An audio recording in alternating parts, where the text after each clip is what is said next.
Are we all right? Yeah. Yes, absolutely. Yeah, definitely. I usually say, well, you'll hear me, but oh,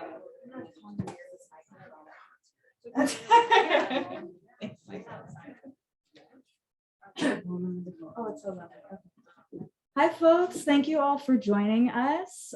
Yes, please have a seat, get comfortable. I am so excited to be here this evening. Thank you for joining us celebrating Linea Nigra by Jazmina Barrera and translated by Christina MacSweeney. We're joined here by both our author and our translator. We can make some noise for them. We're also joined tonight by our moderator, Silvia Oviedo López. Please make some noise for Silvia. I'm over the moon to be hosting this event with our friends at the Center for the Art of Translation. There are our besties in the literary world. And I so respect and admire their work. And this is very exciting. I've long anticipated this book. And it's really brilliant, but I will be very brief in my praise because I think that we have a lot to talk about this evening, and I do have some other business that I wanted to bring to your attention. First, thank you for keeping your masks on as audience members. Our author and translator have a tour ahead of them, and we're just trying to be a little safer as we can. We want to give them the grace to be able to take their masks off and be a little more comfortable in the space, and so we can hear them better. Please do check out our event calendar on our website at greenapplebooks.com/event. I'm a little biased, but we do have a pretty good calendar this season and this month in particular, so I would encourage you to check that out. And please do, if you have not already, I would encourage you to purchase a copy of Linea Nigra tonight. Not only is it a book that you want to have for yourself and for any number of friends and relatives that you can think of, but we're also donating 10% of each copy purchased to Indigenous Women Rising, which is an organization that provides abortion access and also sexual health education to Native and Indigenous people in the US. This is our very small effort to get support to those who will be most affected by this attack on Roe versus Wade. So thank you. I'll also make a sign at the back and share a link to our online audience, hello online audience, for those who want to donate directly to Indigenous Women Rising. I so admire their work, and I'm so excited that you all are joining us in support of them tonight. And also thank you all for being on board in that support too. It means a lot. This is something to not feel helpless. So thank you for doing that with us. I wanted to tell you a little bit about the Center for the Art of Translation. The Center for the Art of Translation champions literary translation, if you could not guess. They're dedicated to finding dazzling, new, overlooked, and underrepresented voices brought into English by the best translators and to celebrating the art of translation. Their publications, events, and educational programming enrich the library of vital literary works, nurture and promote the work of translators, build audiences for literature and translation, and honor the incredible linguistic and cultural diversity of our schools and our world. I think I don't need to say too much more other than they produce really incredible work and have really incredible programming.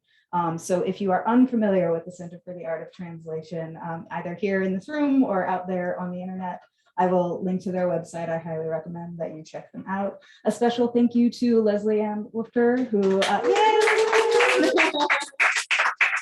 helped put this together with us tonight. She's joining online. Hi, Leslie Ann. And also a surprise cameo appearance by Michael Holtman, the director of the Center for the Art of Translation, who's here tonight. And also thank you to the whole CAT team who is joining us this evening. So appreciative of you all. Without further ado, I'm going to go ahead and introduce all of the folks that are joining us up here this evening. First, Silvia Oviedo López is a Spanish poet and translator based in San Francisco. Her work has appeared in different anthologies and journals on both sides of the Atlantic. She is the founder of Desbandada, a journal of original and translated poetry. Please do welcome Silvia Oviedo López.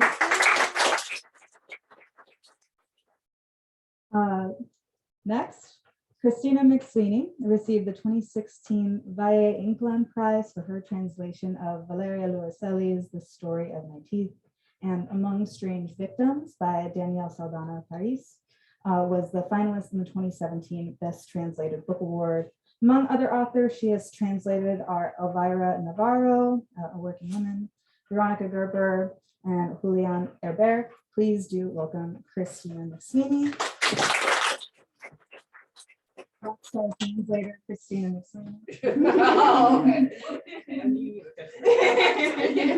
It's true. I feel like Nick Jagger, you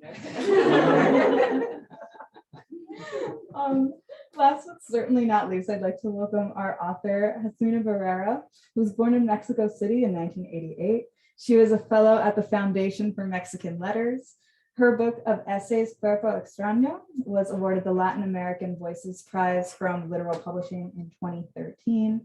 She's published her work in various print and digital media, such as Nexos, Vice, Letras Libres, Tierra Adentro, and elsewhere. She has a master's degree in creative writing in Spanish from NYU, which she completed with the support of a Fulbright grant. She was a grantee of the Young Creators Program at FONCA. She is editor and co-founder of Ediciones Antelope. She lives in Mexico City. She is also the author of On Lighthouses, which is one of my favorite books, if I haven't mentioned that already, and Linea Nigra, which is the reason that we are here tonight. Please join me in welcoming Jazmina Barrera.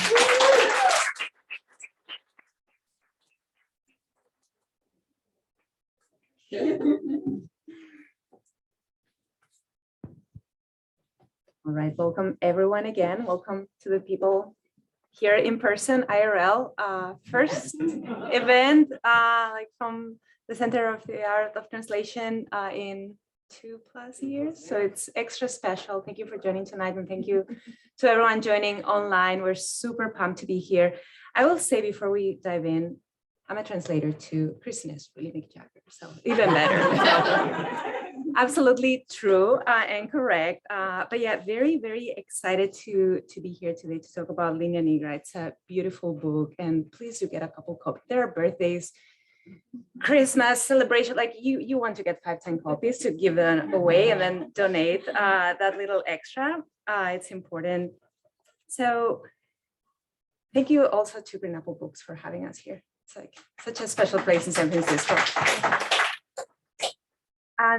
I would like to open by reading a quote because it will help us situate a little bit in this book. It's by Silvia Plath, and the quote says, "A pregnant woman," says Silvia Plath, "has 9 months of becoming something other than herself, or separating from this otherness, of feeding it and being a source of milk and honey to it." Plath described her experience of giving birth in detail in her journal, and she also wrote a verse play for radio called 3 Women, in which the women in question speak from a maternity ward. 2 of them lose their babies, and the only one to take her child home says, "There is no miracle more cruel than this." Motherhood, pregnancy, and that transition is deep and tough, painful and wonderful.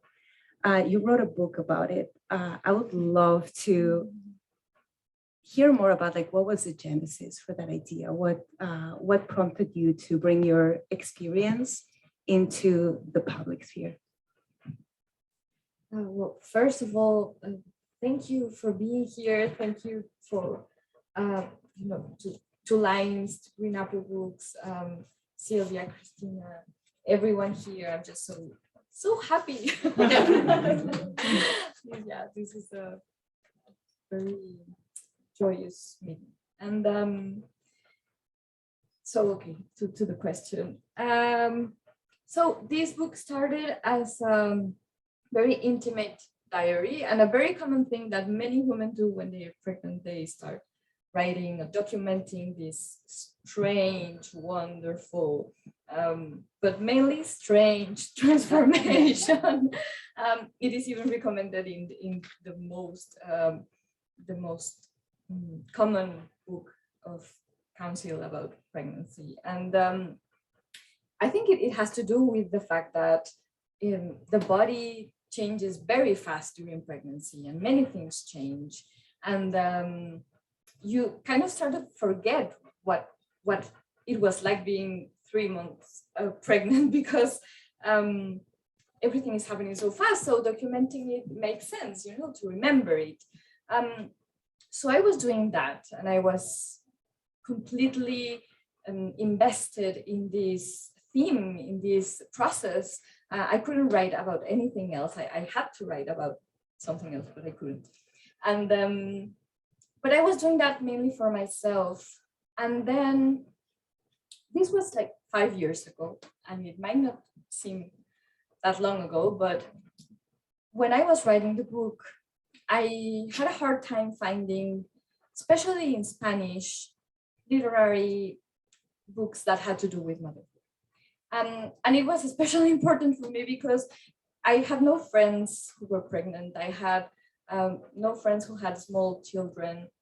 And my mother didn't remember about many things. So it felt kind of lonely. And I really, really wanted to share this experience. I really wanted to compare it, to be able to identify. I wanted the companionship of other women. And I found that in literature. When I started to look for these books, they were everywhere, of course, but they weren't that visible. They weren't that easy to find.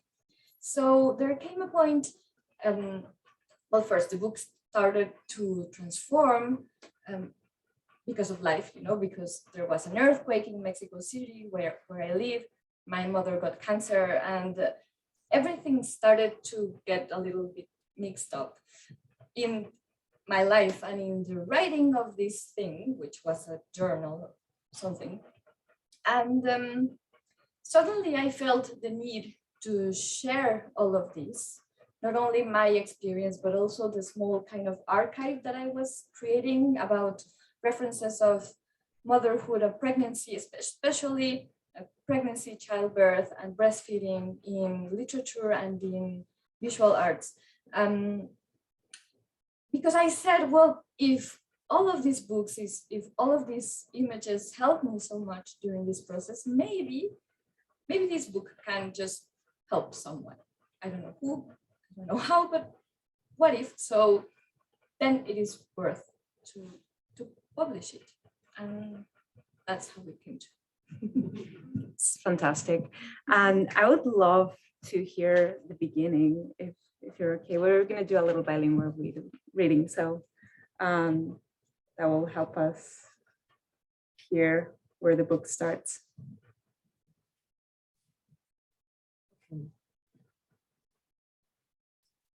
Esta mañana, en la sala de espera, llegué por azar a un calendario de eventos astronómicos. Habrá este año una lluvia de estrellas, una superluna en diciembre, un eclipse parcial de luna en Asia y dentro de algunos meses, un eclipse parcial de sol aquí en México. Durante el camino de vuelta a casa, en medio de la sorpresa, la emoción y el desconcierto, pensé de pronto, nunca más voy a estar sola, no de verdad. Sentí terror y alegría. Or the whole thing.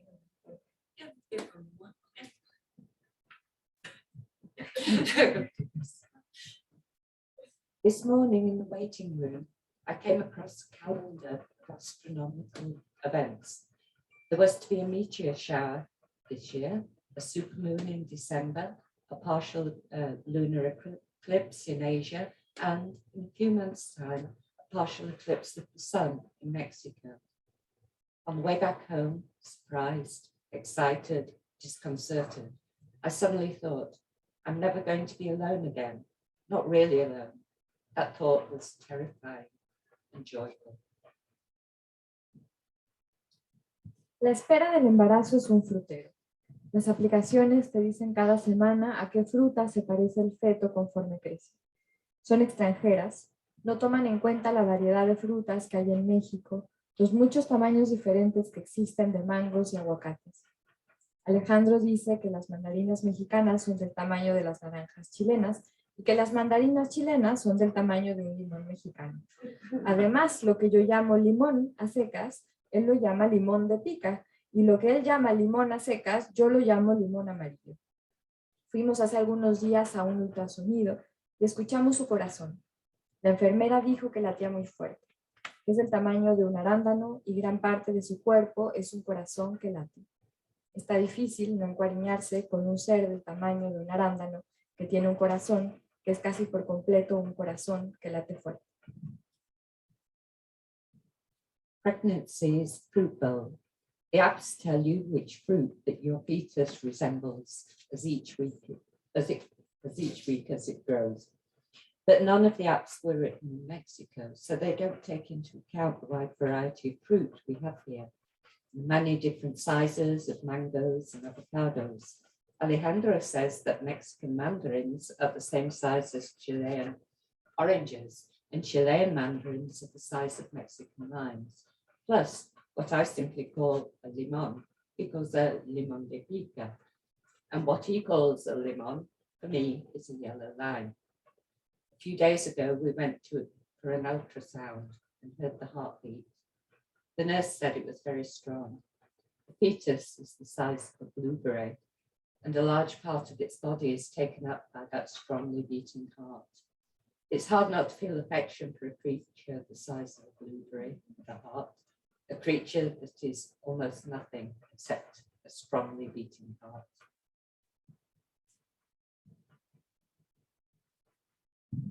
Siempre me gustó el olor a pan. Fantaseaba con un perfume llamado panadería, pero ahora el tufo que escapa de la bolsa, la sola idea del pan con mermelada, me dan unas náuseas espantosas. Le cuento a Alejandro y él me recomienda que escriba las cosas que me pasan para no olvidarlas después. No le dije que ya estoy escribiendo, porque me parece un poco trillado esto de escribir un diario de embarazo. Es de hecho tan cliché que recomiendan hacerlo en el libro What to Expect When You're Expecting. También estoy releyendo Los Argonautas de Maggie Nelson. Hoy leí esa parte donde dice que nadie habla lo suficiente de lo oscuro que puede ser el embarazo. Ella no tuvo un embarazo fácil, sentía mucho miedo y sufrió varios accidentes. Estuvo cerca de morir. Yo tampoco imaginaba que el embarazo tuviera momentos tan difíciles. Mi madre y mis amigas solo me habían hablado de una transformación maravillosa, de lo increíble que fue el parto, y ahora resulta que tenían náuseas todo el tiempo y se sentían fatal. Hasta ahora me lo dicen. Claro que también hay alegría, muchísima, como cuando hablamos de nombres o cuando imagino su cara, pero eso lo veía venir, lo esperaba, la oscuridad no. Me cuesta lidiar con la idea de que media humanidad ha pasado por esto. Es lo más común del mundo y me parece tan distinto, incómodo y desconcertante. I always used to like the smell of bread. I dreamed up a perfume called bakery, but now the scent that wafts from the bag, even the idea of bread and jam produces instant, startling bouts of nausea. I tell Alejandro about this, and he advises me to write down everything that is happening to me so I won't forget. I didn't tell him that I've already started, since the notion of writing a pregnancy diary feels a little hackneyed. In fact, it's such a cliche that the book, What to Expect When You're Expecting, recommends the practice. I'm also rereading Maggie Nelson's The Argonauts. Today, I came to a part where she says that no one talks enough about the darker aspects of pregnancy. She didn't have an easy time of it. She was very frightened and had to face a number of difficult situations. She felt that she was close to death. The thought of pregnancy could have such harrowing moments had never occurred to me. My mother and the other women around me had only talked about a miraculous transformation, the incredible experience of childhood. And now it turns out they had nausea the whole time and felt awful. But they go on saying that stuff. Of course, there's joy too, heaps of it. Like when we talk about the names or imagine the child's face. But I saw that coming. I expected it. The darkness was a surprise. I'm having a hard time believing that almost half the human race has gone through this. It's the most ordinary thing in the world, but it seems so different to me, so uncomfortable and unsettling. I love that ending. It's so powerful and raw, and I think like there's so much truth in that darkness that doesn't really get talked about, right? And I think on the book you touched on like leaning on the sorority of the books that you find and the art that you consume, like trying to make sense of pregnancy and motherhood. And I feel that in general, we tend to lump it as a blob of like, oh yeah, like it's a part of life, right? It's like, oh, that comes together, but there are such distinct moments in the experience, right? I would love to, like, I personally found a lot of like amazing artists and resources and quotes and books that I definitely want to read. Would love to hear more about the process for you, of like how you discovered all these references, and also for you, Christina, about the process of translating these references. Like, did you find new things that you had not encountered before? Well, I'm going to have to admit here to the fact that I have never been pregnant. I do not have children, and I do not regret it.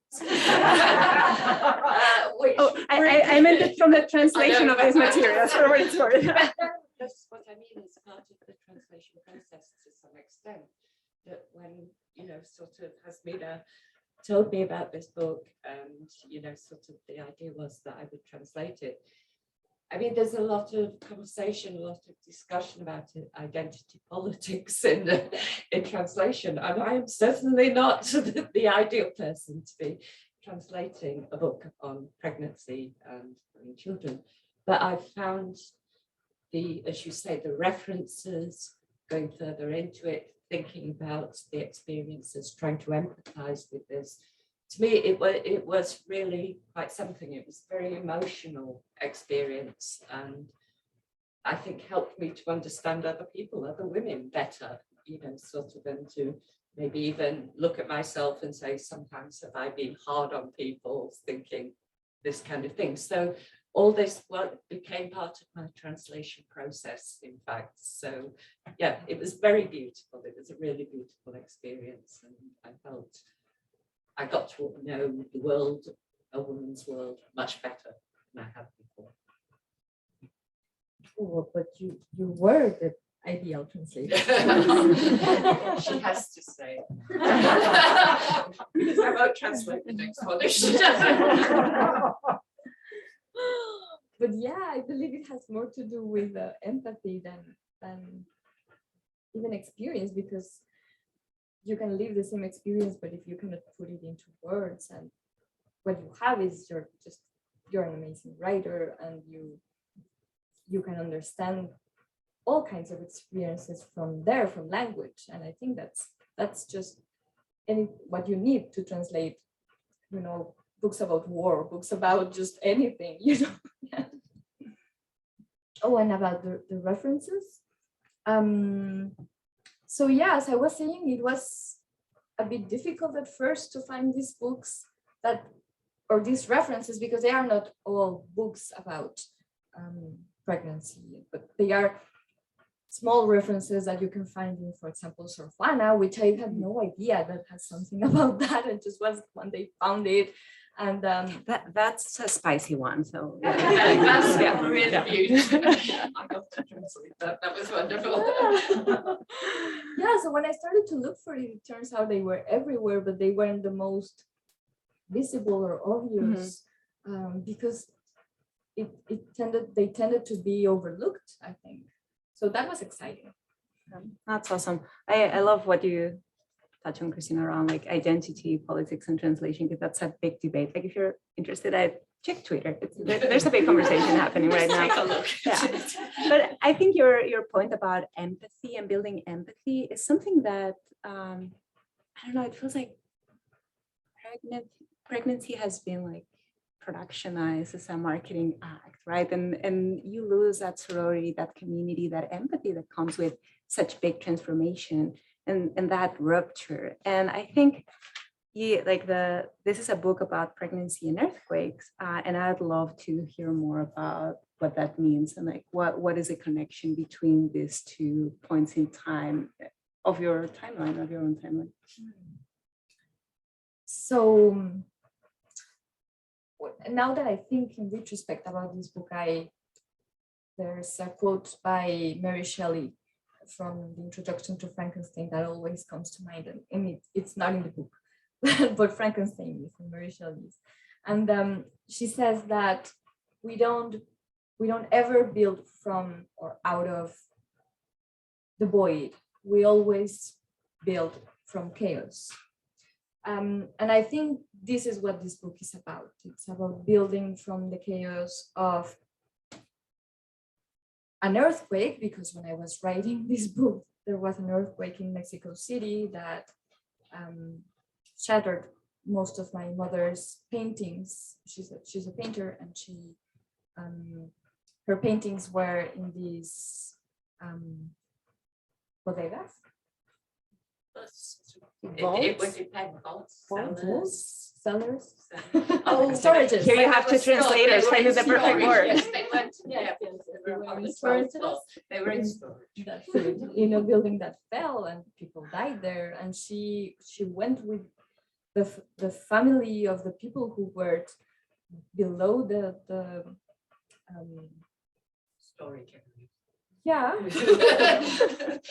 And they were finding not only people but belongings, and they found most of her paintings, and some of them intact. It's amazing. So there's that story in the book, but there's also the story of creating, for example, a book, for example, art from the ruins of identity after motherhood, because motherhood is a sort of earthquake, no? It shatters your entire identity, your time structure, your life in many ways. And the idea is how can you build from that? What can you build from that? So I think earthquakes are very present in many different kinds of ways in the book. Yeah. I love, because at some point you talked about that like before and after, like you cannot write about anything while you're pregnant, and like it's kind of hard to write about anything else because it's all consuming. I also love that the book, as you mentioned earlier, kind of starts meandering in different directions just to capture the totality of your life, and you revisit what it means to be someone's daughter and what it means to have a mother, not just becoming a mother. I'd love to hear more about that. Yeah, so I think it's impossible to become a mother and not rewrite your whole history with your own mother and grandmother, father, and because it's the closest mirror you have when you're raising a child. It's your immediate reference. So you begin to question many of the things you took for granted. You begin to appreciate them. You begin to understand some things better, to not understand some other things. So it was just natural to go that way. And the book also talks about motherhood and daughterhood from a biological point of view, because I think it's so interesting the way in which our bodies are connected. I think it's something that the pandemic just did that much evidence, that our bodies depend on other bodies, and what happens to your body just affects my own, and what happens to bodies in China end up affecting bodies in Mexico, and we do to the bodies of the non-human beings in this world also affects us in the end. So all of that is are learnings that I started to understand from motherhood, and I think some of it is in this book. That's fantastic to hear. I was wondering if we could like maybe do another reading that we had planned, because I feel it's topical and it's about like the reclaiming the autonomy of your body, and given the situation that we're having here in the US right now with the potential of returning of Roe v. Wade. I think through the process of pregnancy, and I have a 12-year-old and a 9-year-old, and I went through that as well. When I was pregnant, it's like you are never more like pro-abortion than at that point in time when you understand what it does to you and to your body and to your autonomy. So would love to hear more about that. Natalia Ginsburg tiene un ensayo sobre el aborto a favor del derecho a decidir, donde dice acerca del bebé en el útero que es una forma sin voz ni ojos, el proyecto remoto y pálido de una persona, una individualidad concreta y real, posibilidad viviente. Y sobre la decisión de dar vida a alguien o no, si nos ponemos a pensar en lo que puede deparar el destino, nos preguntamos si no sería sensato y justo no dar nunca la vida y elegir siempre la nada. Otra. Amar la vida y creer en ella significa también amar su dolor. Significa amar la época en la que hemos nacido y sus abismos de terror. Y significa amar del destino, su oscuridad y su tremendo carácter imprevisible. Nunca antes, como ahora, había estado tan a favor de despenalizar el aborto. Esta transformación tan brutal del cuerpo solo debe suceder si la mujer está dispuesta, si lo desea fervorosamente. Nadie que no quiera pasar por esto debería estar obligada a hacerlo. Lo pienso y lo escribo, y luego leo en los argonautas mis palabras casi idénticas. Nunca en mi vida había estado más a favor del aborto que cuando estaba embarazada. Natalia Ginsburg wrote an essay on abortion in favor of a woman's right to choose, in which she says that the child in the womb is a form without voice, eyes, the pale distant sketch of a person, a concrete individuality, and a real living possibility. On the decision of whether or not to give life to someone, she says, if we stop to think about what fate might hold for us, we wonder whether it might not be rational, just and proper, never to choose life and always nothingness. And again, loving life and believing in it also means loving pain. It means loving the era in which we are born and the depths of its horror. And it means loving the darkness and tremendous unpredictability of fate. I've never been so strongly in favor of decriminalizing abortion as now when I'm pregnant. This brutal transformation of the body should only occur if the woman is willing, if she wants it fervently. Absolutely no woman who does not want to go through this should be obliged to do so. I think this and I write it, and then I read the very same thought in the Argonauts. Never again in my life have I felt more pro-choice than when I was pregnant.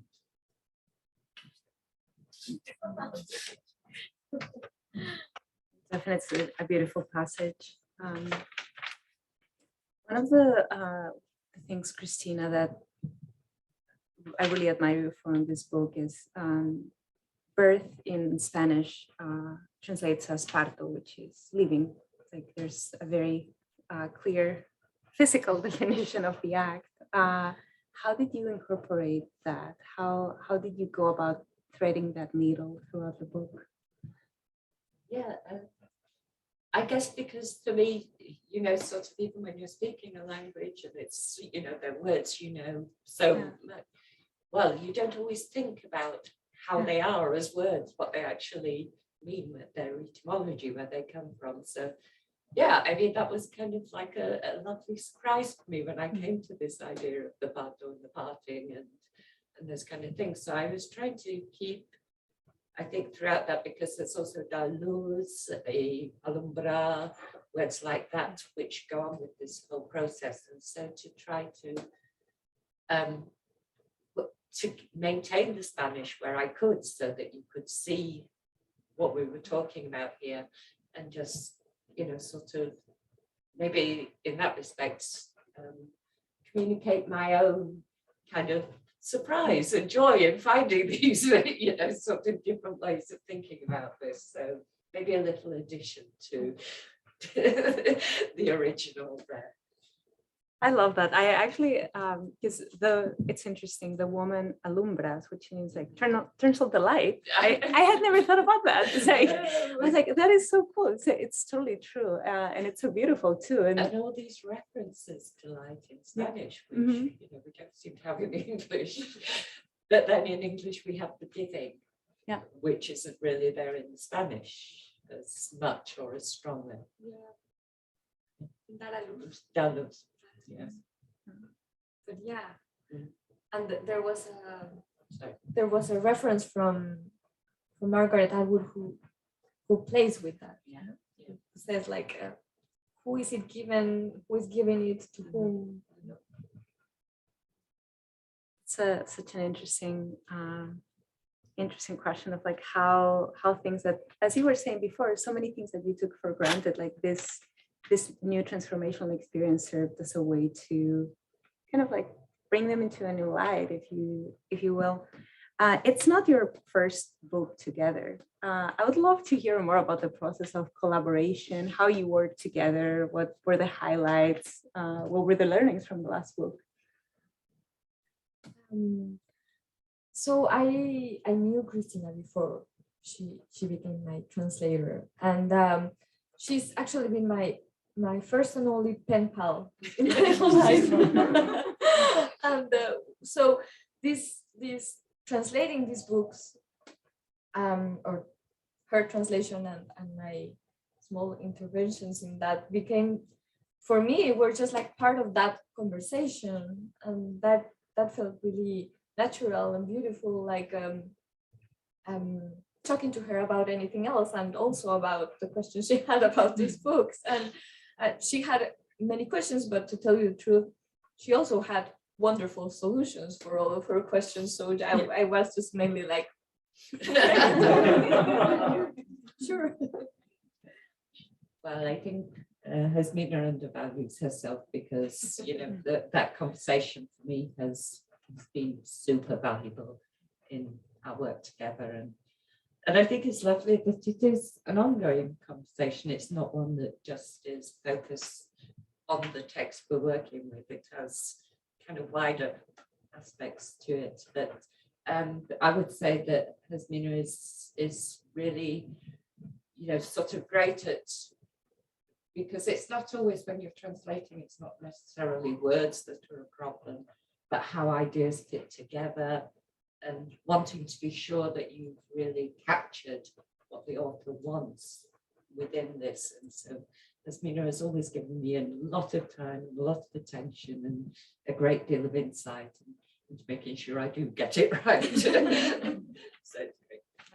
We were just getting a drink before this, and we were talking about like learning a new language, and how it's not just about the language, it's about like the whole cultural backdrop of the situation. So I'd be curious, what was something that was very surprising about the process of like pregnancy and like becoming a parent, and the like Mexican culture that you encountered through the process that might not have been your reality? Darkness.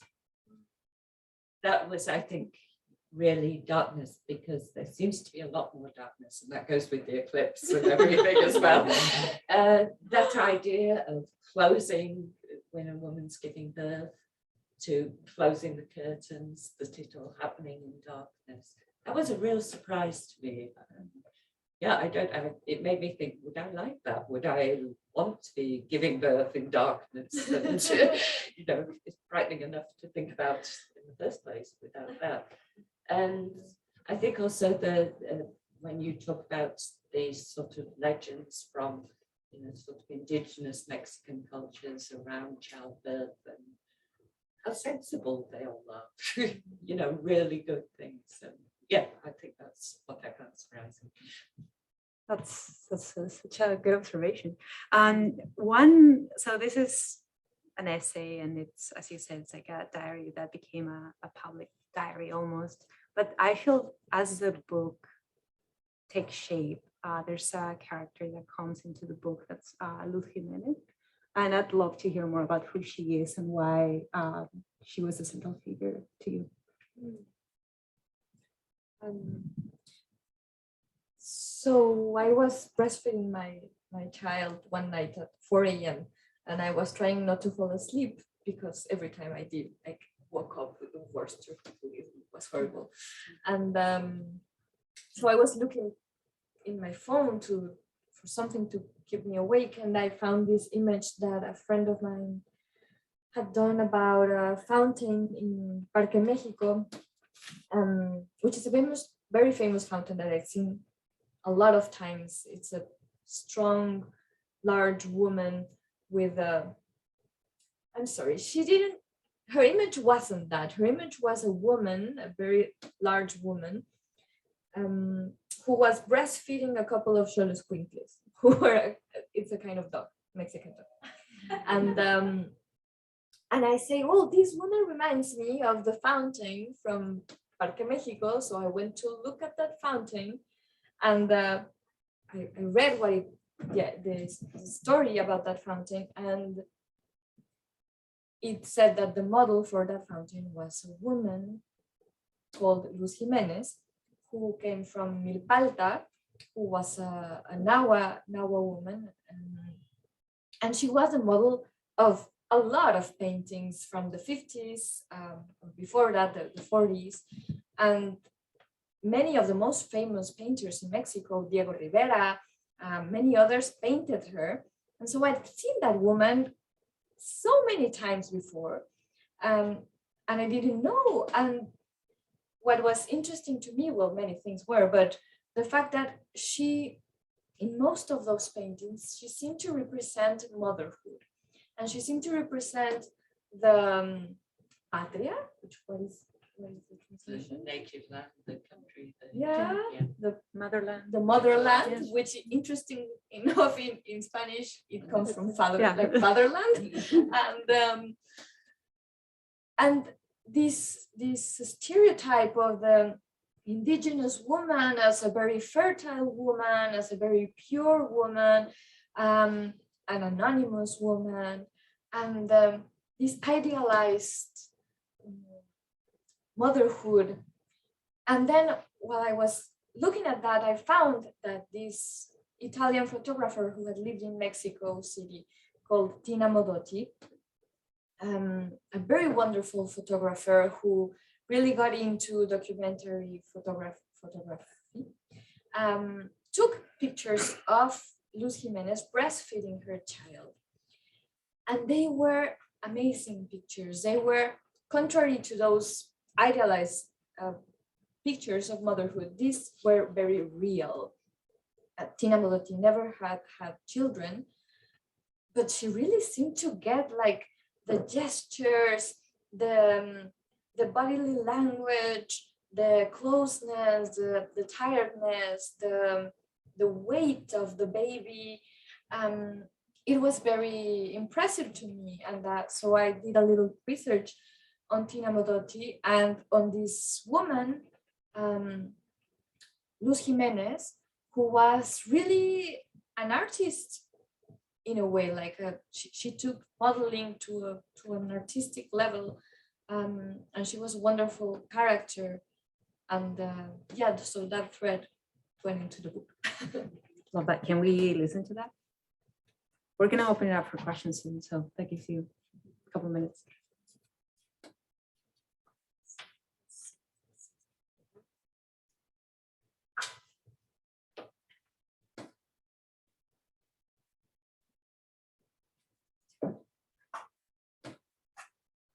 La fotografía que tomó Tina Modotti de Luz Jiménez enmarca el torso de Luz, desde el cuello hasta la cadera, mientras una niña de aproximadamente 1 año toma leche del seno grande, expuesta debajo del rebozo.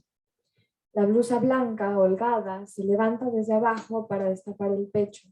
La niña tiene los ojos cerrados. Su pelo es muy corto, negro y lacio.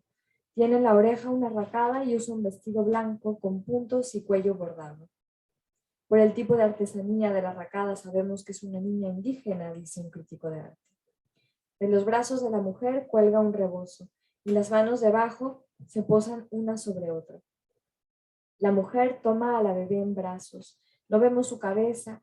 No son los sujetos los protagonistas de la foto, que pareciera más bien ilustrar una abstracción, la acción de amamantar.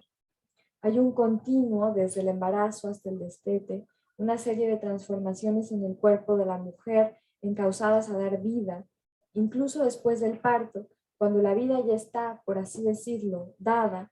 En los momentos de amamantar, la mujer sigue dando vida, de su propia vida, de su tiempo, sus brazos, sus pechos y su fuerza para alguien más. Hay una lista enorme de adjetivos que se podrían usar para el momento de la lactancia: doloroso, delicioso, agotador, vigorizante, terrible, extraño y maravilloso. Eso retrató Tina Modotti en esta foto. Ese ser alimento. Hay otra foto distinta, aunque casi idéntica a la primera. Es un acercamiento mayor. Ya no vemos la blusa ni los brazos, solo el seno y la cabeza de la niña, que esta vez tiene los ojos entreabiertos, como a punto de quedarse dormida. En ese trance en que entran los bebés al tomar leche. Esta vez la niña tiene puesta su mano diminuta sobre el pecho. Es un gesto muy común en los bebés que acarician el seno mientras se amamantan, jugando. A la mañana siguiente de esa investigación nocturna es lo último que recuerdo, la mano de esa niña. Debo haberme quedado dormida poco tiempo después.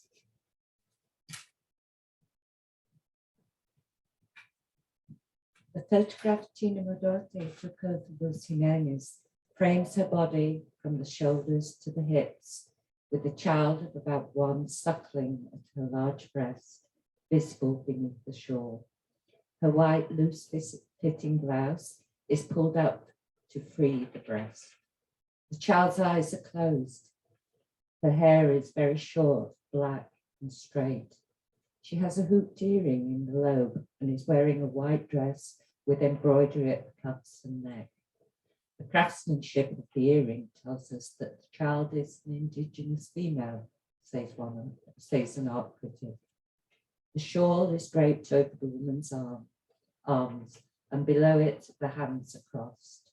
The woman cradles the baby. We can't see her face. People in the photo are not its subject.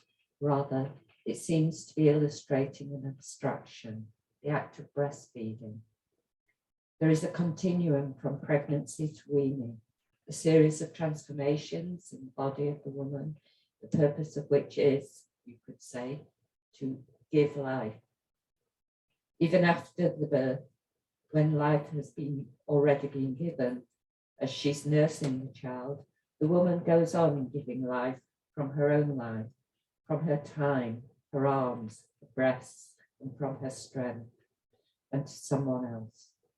There's a long, long list of adjectives that can be used to describe breastfeeding.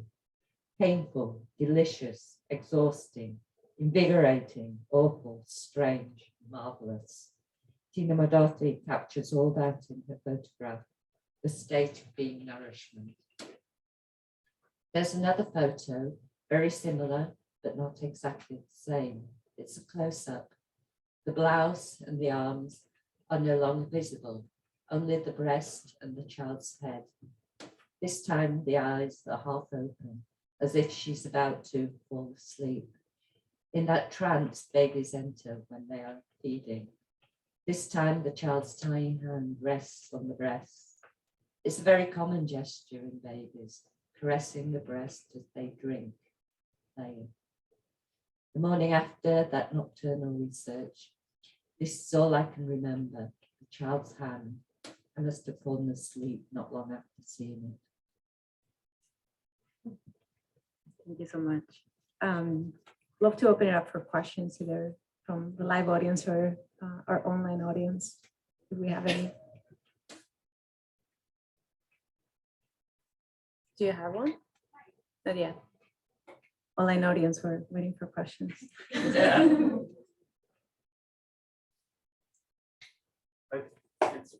slightly off topic, but I'd be interested to learn more about your publishing house. Yeah. So the question is, can you tell us more about your publishing house?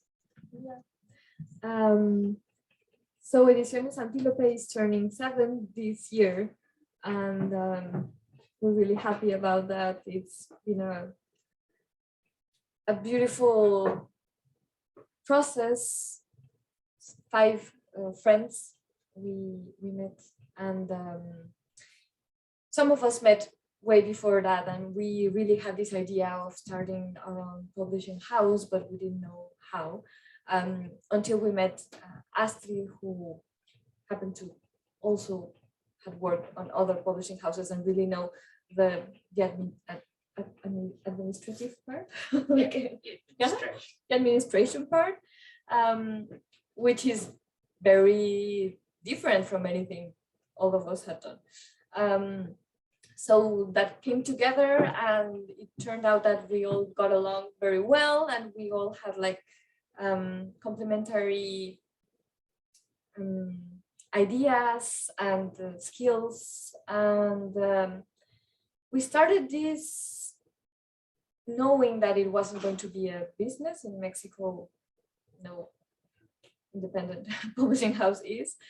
So we do it in our own free time, and we do most of the things by ourselves. We have a couple of people who helped us with some things, but we do, all of us, a little bit of everything. And I think that's been really beautiful because we get to learn a lot about having a publishing house. And also that means that all of the books we publish, we have to really love, because we publish very few books every year, like 3 or 4 books.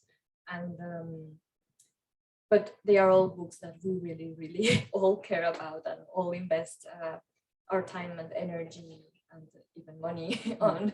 So it's just a project out of friendship and love, and our main satisfaction is to see the way these books turn out, not just in the beautiful design that our designers do for them, but just the way in which they insert in the conversation of readers and in the public conversation in Mexico City and in Mexico in general. That's been really exciting to be a part of. Yeah.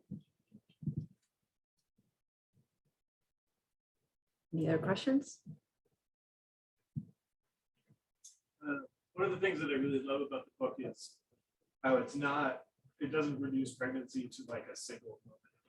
It does go through different kind of stages of like this process versus most literature where it's like she was pregnant, she like disappears from the husband's back and she's, the baby's over there. So my question is, has that thinking continued since you've had your son, and are we working on a sequel?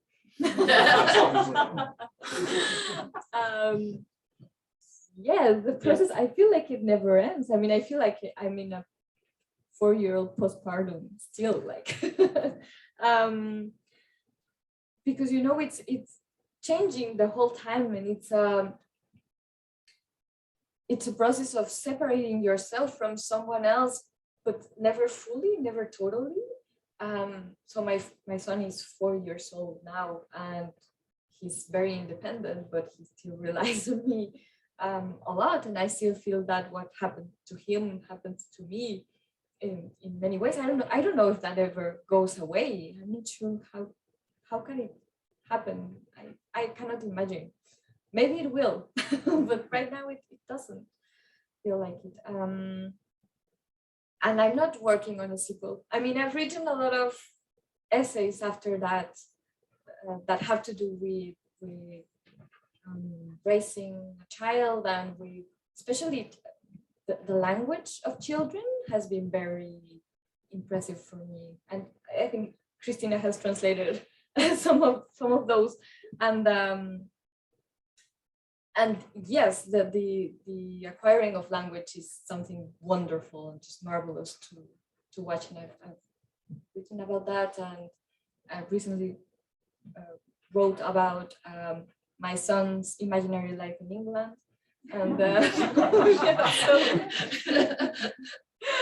I don't have a book, but I continue to write about it. And I wrote a book for children, which is something I really want to continue doing.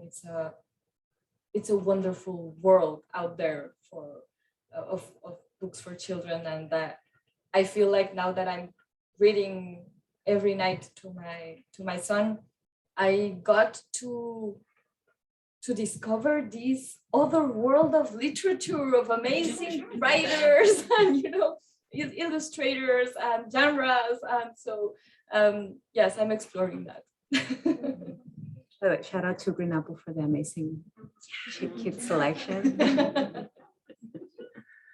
I was this doesn't have so much to do with childbirth and that connection with the child, but I was kind of thinking, sort of as a woman, when you get to my age and have friends who are perhaps even similar age but a bit younger, I couldn't wait for Jazmina to be ready to talk about, to write a book about the menopause. And it would be brilliant. Yeah, we need a Jazmina who is of menopause age. Nothing you can say to that. No, we have a couple decades to figure out like an agent and a contract. Awesome. All right. Are there any other questions, thoughts? No, just a quick reminder. Books are over there. You can grab 5 copies, 10% donated to Indigenous Women Rising. I was thinking Mother's Day is coming up on Sunday here in the US, and this can be a great gift for a mom if you have a great relationship with her. It can be a conversation starter if not, so win-win either way. Thank you so much, Christina and Jazmina. It was lovely to have you. All the best for the future. Thank you so much.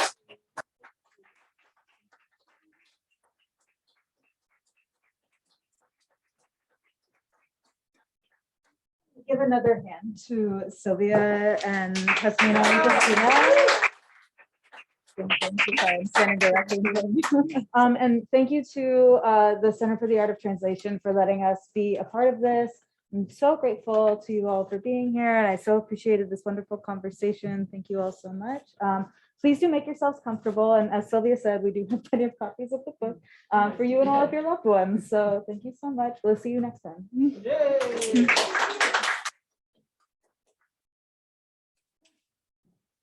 Thank you so much. Thank you.